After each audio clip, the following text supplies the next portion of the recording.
What up, peeps? Welcome to today's vlog. Today is Tuesday and it's super late already. I actually woke up at noon, which is the time we've been waking up the past few days because we've been getting to the store by 1. So my alarm went off, woke up at noon. I got up, I watched some YouTube, I played Animal Crossing for a few hours, and I went back to watching YouTube and I just nodded off and fell asleep.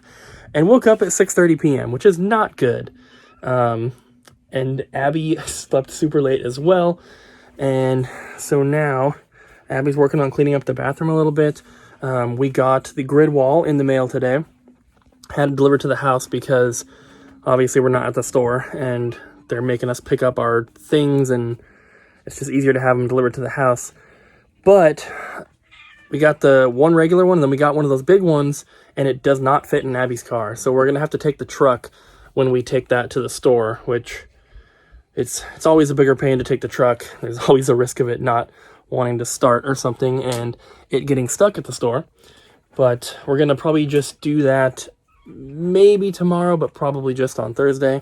So I'm hoping that on Thursday, Ryan and I can get the new grid wall up and done, and then we can also get all the original Xbox games entered into the new system. That's the plan, so we'll see what happens. But for today, we don't really have anything planned. I know that I'm making some steak. I was going to say tonight, but it already is tonight. But I'm making some steak, and I'll figure out something to film in the game room. Probably whatever the title of this vlog is what it'll be. But thanks for tuning in, guys. Let's do something. Hi, Aria. You look very comfortable. Do you like this blanket?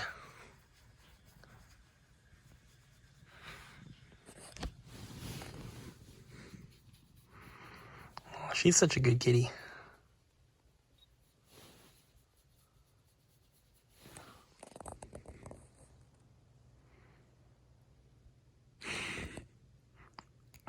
Oh yeah. A few of you guys have been asking for a Nintendo Switch collection video, and I would film it today if I didn't have so many games at the store still. All the NIS Americas that we opened yesterday and a few other ones. So I will do that video. It'll be coming soon. But I think because of how many games I have and everything, I'm going to do it as a separate video, not part of a vlog. But hopefully sometime later this week or the weekend, but I'll try to get it done for you guys. Abby's making some chocolate-covered pretzels. These are the ones that Cooper did. I did these ones. Well, there was one more, but I already ate it. Look at them all. And we had some dinner, made some steak, and we had green beans. And then Abby is actually making some fried rice as well, which we might have a little bit of later, but I think it's primarily just going to be packaged up and we'll have it, we'll just grab some from the fridge whenever we're hungry. But I did want to give you guys a little bit of a sneak peek on the Switch stuff. I'm going to do a full video, like I said, but look up top there. Those are all just like the regular ones. And then there's a ton of special editions here, and then all these, and some right up top, on top of that Game Boy Color sign.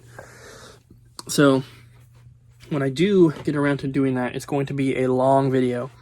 And obviously the majority of the games I have not played. So it's not going to necessarily be like a, here's my first impressions on every single game. But it'll be more of just like a showing, listing off what I have and showing the front covers. But hopefully you guys are looking forward to that either way. I have a bunch of stuff down here for my next pickup video too. Like I mentioned, I still have a ton of stuff at the store, so I need to, I need to get it into my spreadsheet, then I can bring it home. And we'll do that at some point. I also need to do a video on the complete Wii U collection, which is here. There's a couple boxes elsewhere, especially like the Skylander and Disney Infinity big boxes. And like Wii Fit U, I don't even know where that is. It's in here somewhere. But yeah, here's a lot of the Skylanders ones. And I don't know, there's a bunch.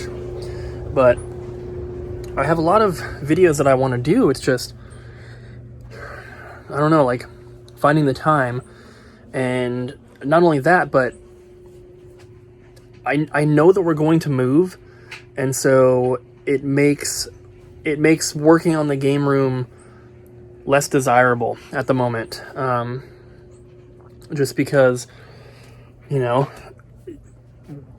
I don't really have much motivation to kind of like want to put stuff away and get the room nice and clean and all this kind of stuff when I'm just going to have to take it all down and set it all back up in a new place, you know, hopefully in, you know, before the end of the year.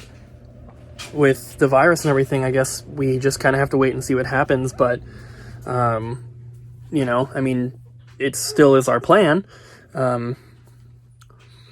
We've been very fortunate enough to have money saved up and stuff, and still making sales here and there. Not only through eBay and Amazon, but also through Facebook and Instagram, shipping stuff out to some of you guys. But we're in a good spot financially. So we're extremely lucky that closing the store like this hasn't affected us like it has for some other, not only just other people, but other store owners as well. There's a lot of stores that, not only game stores, but just, you know, any kind of small business. There's a lot of places that are probably going to end up going out of business and closing because of everything that's happening. And we are extremely lucky that that's not going to happen to us. And we owe a great deal of that to you guys. You know, you guys making purchases and stuff like that is obviously helpful, but also, you know, just watching the videos and liking and commenting. We do make some money from YouTube, and I've mentioned before, it's not enough to live off of, not even close, but it's helpful. And CPM is down a lot right now, which is basically the amount of money that you get paid per, I think it's like 1,000 views or something. But it's down quite a bit. It's literally half of what I've seen it at before. So, you know, that kind of sucks. Our views, I would say, are still steadily increasing. Subscribers are steadily increasing. So it's all good. It's not like we're, you know, it's not like we're getting way more views than we used to. We get somewhere between 150 and 300 new subscribers every month, and I would like to think that at least 50 to 100 of those people watch, you know, at least every other day or something. So views are steadily going up. I want to say maybe like 8 months ago or something, we were getting like 2,000 to 2,500 views per video after it's been up for like 4 or 5 days. And I think now our average has got to be like 3,000, 3,500, which is really, really cool. And that's all thanks to you guys. So thank you for, you know, supporting us in that way, because it definitely does help, especially right now. But yeah, so like I said, financially, everything is fine. It's not great, obviously, but we're making way, way less sales than we normally do. But at the same time, we're spending way less money, so it's offsetting it a little bit. It's resulting in, you know, less money coming in overall, of course, but since we're not open, we are not buying trades every day. We are cooking even more than we were trying to before because we're at home a lot of the time. We are also not going anywhere. We're not going to Goodwill, so we're not buying anything like that. So less money's coming in, but also less money's going out, basically. So there's really not too much to complain about on that side. And Zelda wanted to come say hello. Hello, Zelda. Aw, you're so cute. Yeah. She's a good kitty. So, basically just want to say thank you guys for all your support. It definitely means a lot, and it's extremely helpful for us. But yeah, I'm just trying to figure out something that I can, kind of film in the game room. You're such a cute baby. You're a good kitten. So I'm gonna spend some time out here trying to figure something out, and you guys already know because it's probably the title of the video, but I need to figure it out. People always seem to be a little interested in how many memory cards I have. I have too many that I've had to stack some down here, but these are all PS2 memory cards here. There's a bunch. Let me move these. Some of those are PS2 as well. These are also all PS2 cards in the bottom there. And then there's more PS2 in here. Some PS1 as well. There's a lot of them. And then the top is N64 and GameCube. It's kind of a cool one with that Pokemon Coliseum sticker on there. They are all first party except this one. The reason that I kept this is because I actually had this in my collection before when I lived in Florida, and it's got some of my save files on there, I think for like Castlevania 64 and a couple others, and I used that one originally because it was the only red one I have, or the only red one I had, and I was like, well, if it goes back in the drawer, it's easy to know which one I was using because it's the only red one. So when I sold my collection, I kept that. But everything else is first party. The reason that I like to have so many memory cards, and I've mentioned it plenty of times, but I know there's a lot of new people. My eventual goal is to have one memory card per game. And basically, my goal with that is really only with PlayStation 2. Because the majority of the PS2 cases have a slot for the memory card in the case. And I always thought if I had a complete set of PS2 games, it'd be really awesome to have one memory card per game that can just be stored in the case. And there's some cases that don't hold them, but I always just figured I would deal with that when I get to that point. But I decided to just keep all the PS1 memory cards as well. And I did the same with GameCube and N64. The GameCube cases also have a slot for them, so it'd be cool to have one GameCube memory card per game as well. Not even every N64 game uses a memory card, though, so I don't have a ton of them.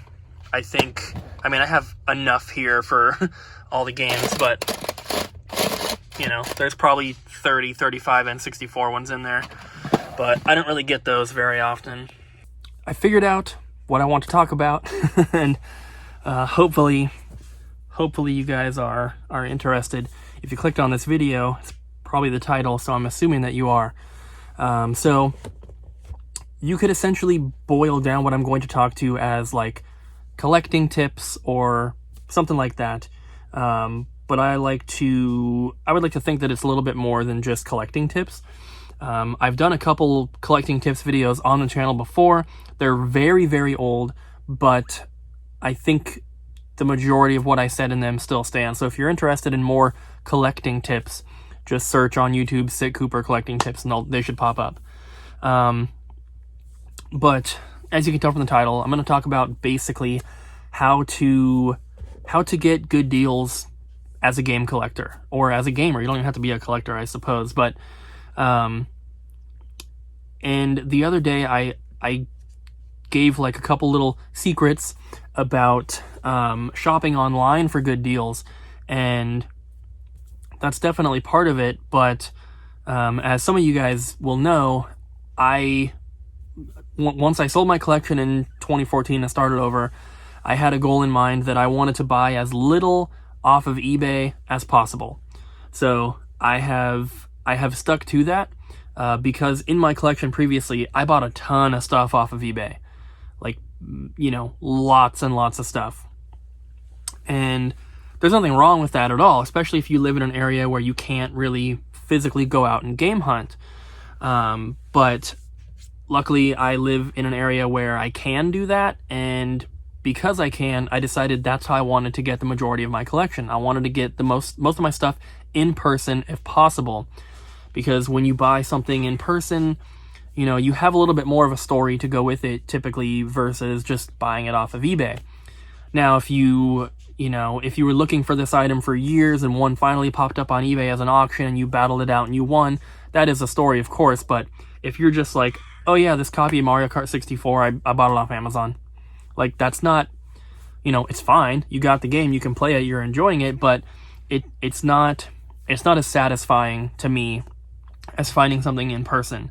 So I wanted to do that as much as I could with my collection this time around, and I have stuck to that, and I've done that. Of course, I still get things off of eBay every now and then, but the majority of my collection, I would say 95% of it, I have gotten in person, which is awesome. So, the number one thing that helps to get good deals as a collector or a gamer is to put in the effort.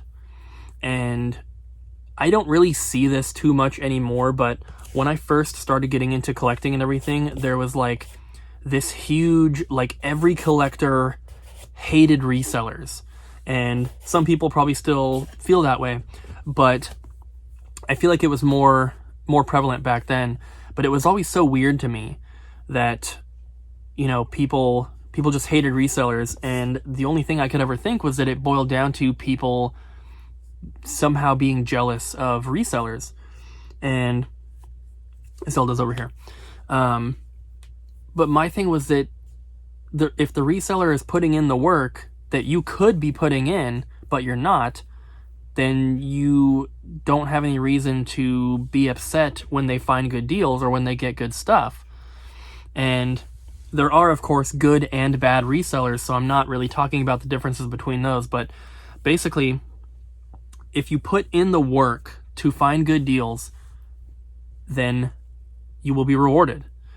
So basically what I mean by that is if you don't go to the thrift stores, if you don't go to your local game stores, if you don't spend any time making, building relationships with other collectors or gamers or store owners or people who work at pawn shops or people who work at thrift stores or people who do home cleanouts or just whatever it is, if you're not going to put in the effort to go and search, and you're not going to put in the effort to build relationships with people who could help you, then you can't expect things to just fall into your lap.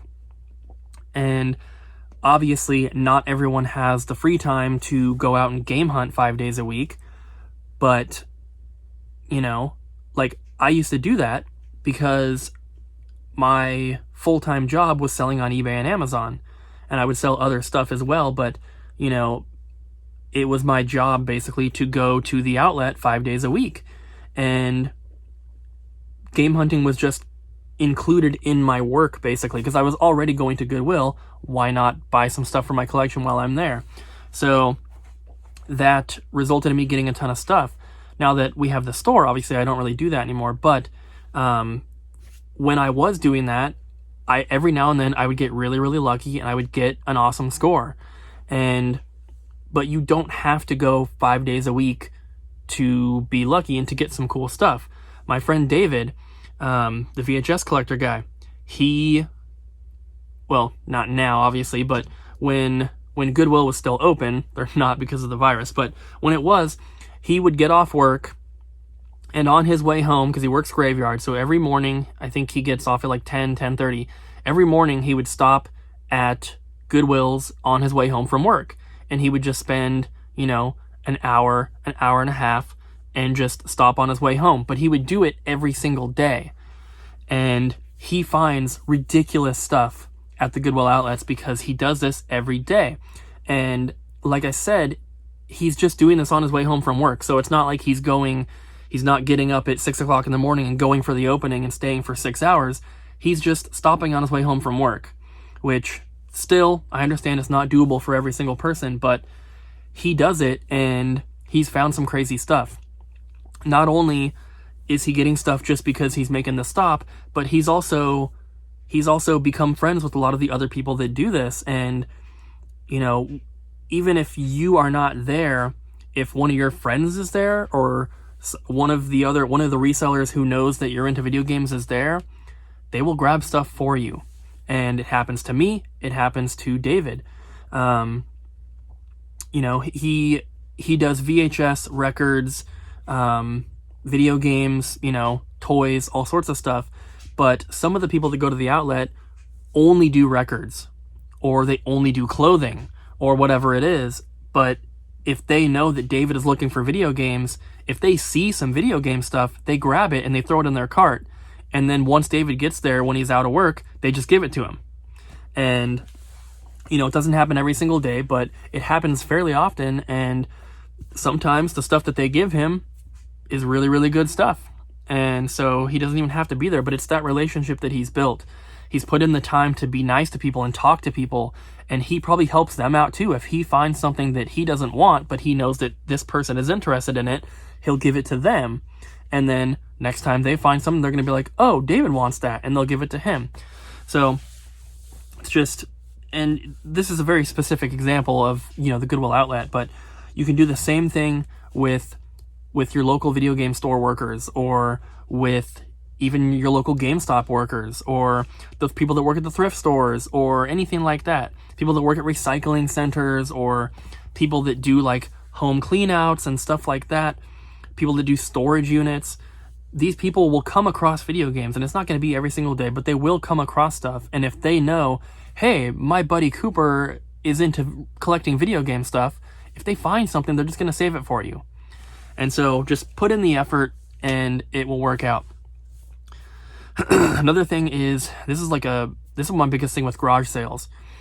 Here in Vancouver or Portland, there are so many people that garage sale and look for video games. It is nearly impossible to have a good score unless you are extremely lucky. And typically, if you're going out, you might spend all day going to garage sales, and you might get one score really early in the morning, and then that'll be it. And in my experience, what happens is that when we go around here, we always ask people, if you don't see anything out that you're interested in, if you're looking for video games, for example, make sure you ask every single person at the garage sale that, you know, that is running the sale. Just be like, hey, I'm looking for old video game stuff, and list off a couple things, because if you say old video game stuff, somebody might have something in their basement, but they're not thinking about that until you trigger their memory. For example, if you say, hey, I was just wondering if you had any old video game stuff. I'm looking for, Nintendo, Sega, Game Boy, PlayStation, Atari, anything like that.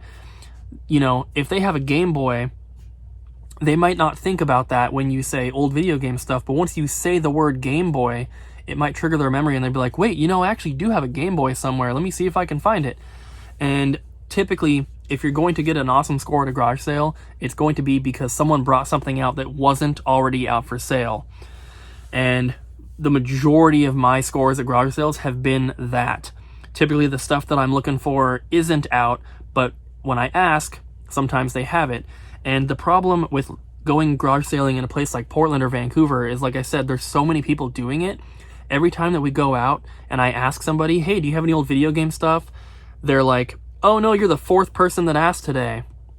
And it's like, that's 4 people that stopped at that one garage sale at that one house. Your chances of finding something when there's that much competition out is very, very slim. So typically what we try to do is drive out to smaller towns, and we've driven like 2.5 hours away just to go garage sailing sometimes, and it's worth it. We have a really popular video, not a really popular, but we have a more popular video on the channel that still gets comments every now and then, that it's called something like, crazy vinyl collection score at a garage sale or something. That was the summer before we opened the store. And, we drove north multiple hours to go garage sailing in a smaller town. And that's where we found that stuff. On that same trip, we found, from the same garage sale actually, we found a Tengen Tetris for NES with a system and a few other games. In that same town, we also found a lady who had 2 big tubs of video game stuff. It was mostly N64 and Genesis. And we bought that stuff from her, there were 2 copies of StarCraft 64 in the pile, which is crazy, and 2 Smash Brothers as well. And that stuff was not out for sale. The Nintendo with the Tengen Tetris was, the vinyl was, but the bundle with the 2 StarCrafts, that was not out for sale. We asked, and she's like, yeah, I do have a couple things of video games, and she brought it out. So if you're at a garage sale, always ask, and if you're in a major city, try driving to smaller towns, and don't be afraid to spend some time doing it. You know, plan for the day. If you're in LA, for example, you're probably not going to find much at garage sales, but if you drive, you know, I don't really know where you could drive to in LA, but if you drive, you know, an hour or 2 outside of town, you're going to have better luck finding stuff. So these are kind of, some of the things I'm talking about are really specific examples, but they can be applied to multiple things. Basically, it all just boils down to, if you put in the work, if you put in the effort, then it will pay off. And building those relationships is a really big one, like I said. For us, this obviously is not something anyone can do, but for us, having our YouTube channel and interacting with you guys is a massive source of getting stuff, not only for our collection, but for the store as well. And, you know, we just had this example happen the other day where someone contacted us and they're like, hey, you know, I was trying to see what my complete copy of Earthbound is worth, and I stumbled across your video. Are you interested in it? And I'm like, well, yeah, definitely. But if we had not posted that video where we got it, that guy would never have contacted us.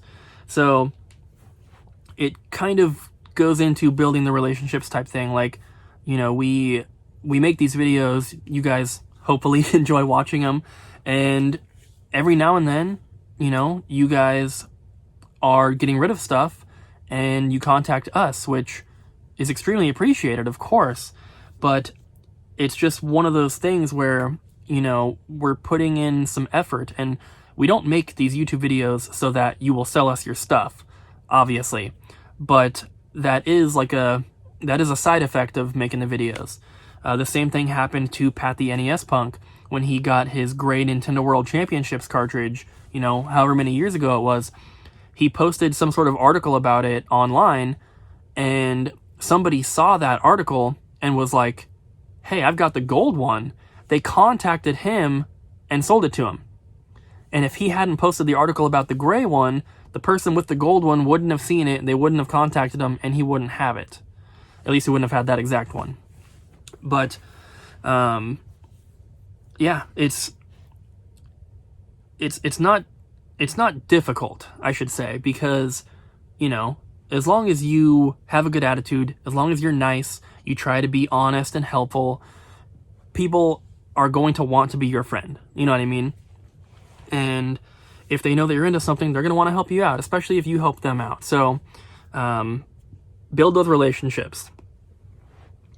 Also, by putting in the effort to hunt for your collection, that doesn't just mean you look on eBay and you go to your local game store once every 2 weeks. You've got to do more than that. You know, supporting your local stores is important and it's awesome. And we appreciate all of our customers so much, but I know we have a portion of customers who don't only shop with us. You know what I mean? They not only go to the other retro stores around here, but they're also hitting up the thrift stores, and they're going to garage sales, and they're going to pawn shops, and they're going to antique stores even sometimes and finding stuff. And they're looking on the Facebook Marketplace, they're looking on Craigslist, OfferUp, Let Go. There's so many different ways that you can find stuff, and to give yourself the best chance of getting good deals, you have to kind of cover all your bases. So if you're only shopping at one store, you're going to have just as good a luck as that store is, basically. And that's why we try to not only rely on people walking in the door with trade-ins for our inventory at the store, because I don't want our inventory to be stale. I'm always working on bringing stuff in that is not just a random trade-in. And you guys see it. We get so many packages in the mail. I buy stuff from other game stores websites. I find deals on eBay and Amazon sometimes. We get stuff from you guys.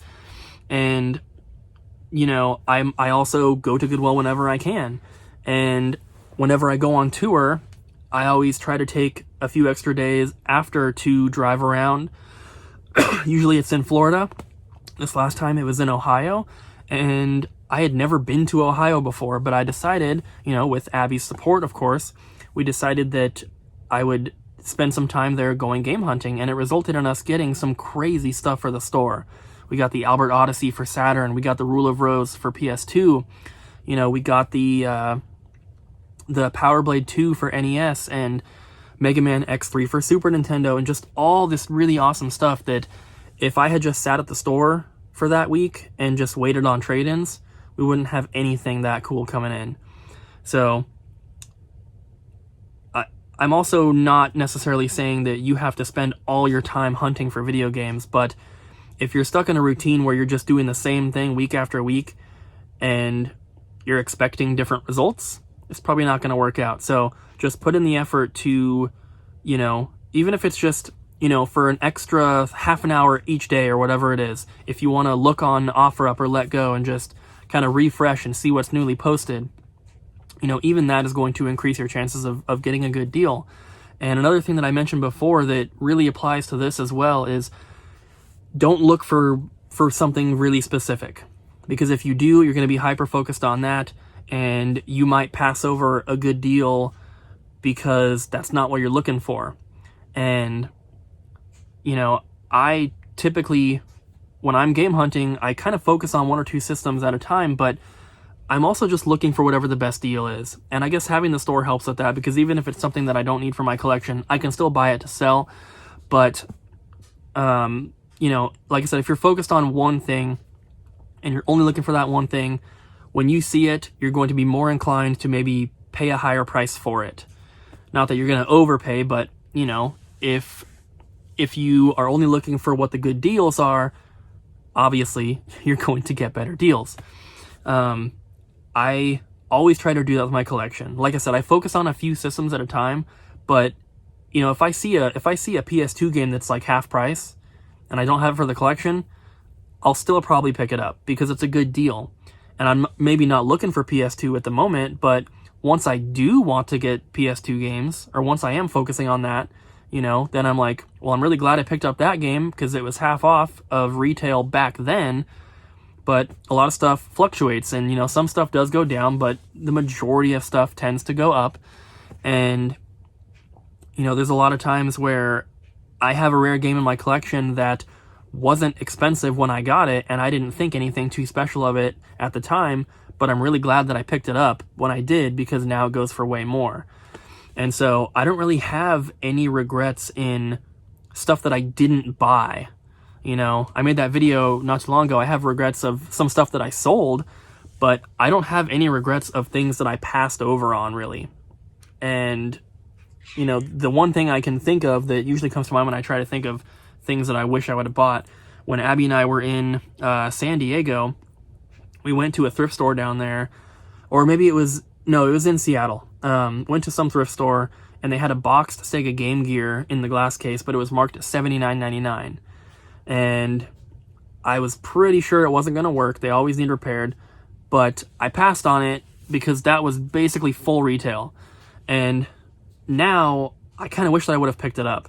Not because that was a great deal or anything, but it's just because you don't see boxed Sega Game Gears in person very often. And I don't know if the price has gone up or down or what, but, you know, for 60 or 70 or 80 bucks, whatever it was, like, am I missing, like, would I be missing that 80 bucks right now, thinking back, being like, oh, I wish I would have saved that $80, you know what I mean? I would have rather now had something cool for the collection that you don't see very often. So that's one example that I can think of where I regret not buying something, because typically if I see a good price on something, I will pick it up. And in my opinion, that's the best way to maximize your dollar, basically, when you're going for a collection. You don't want to just buy everything and anything. You know, you have to have some sort of focus. Like for me, we don't collect Xbox 360, PS3, PS4, Xbox One, and Simply for me, it's because we don't have the space right now, but also that stuff tends to be a little bit more expensive, at least the consoles. So, you know, Abby has her PS4, she has the Xbox One, we have a 360, and we do have some games for each of those, but I don't necessarily consider them part of the collection.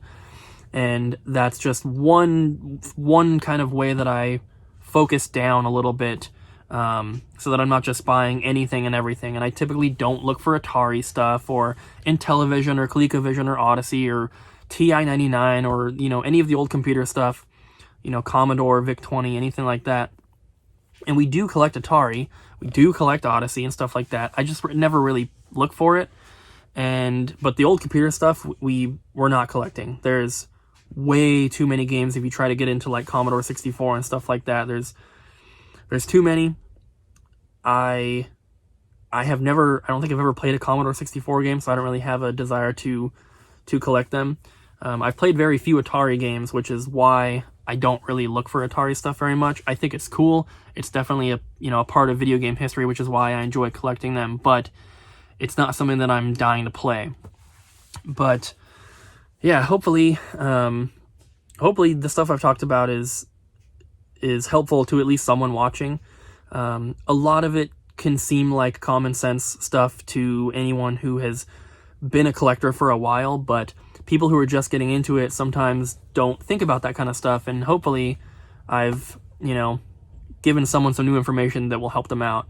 And I want to thank you guys for sticking through this extremely long little, I don't want to call it a rant, but my rambling here at the end of the video. So guys, that's going to do it for today's vlog. I really hope you enjoyed. Don't forget to smack the like button, leave a comment down below, and subscribe, and we'll see you guys again tomorrow.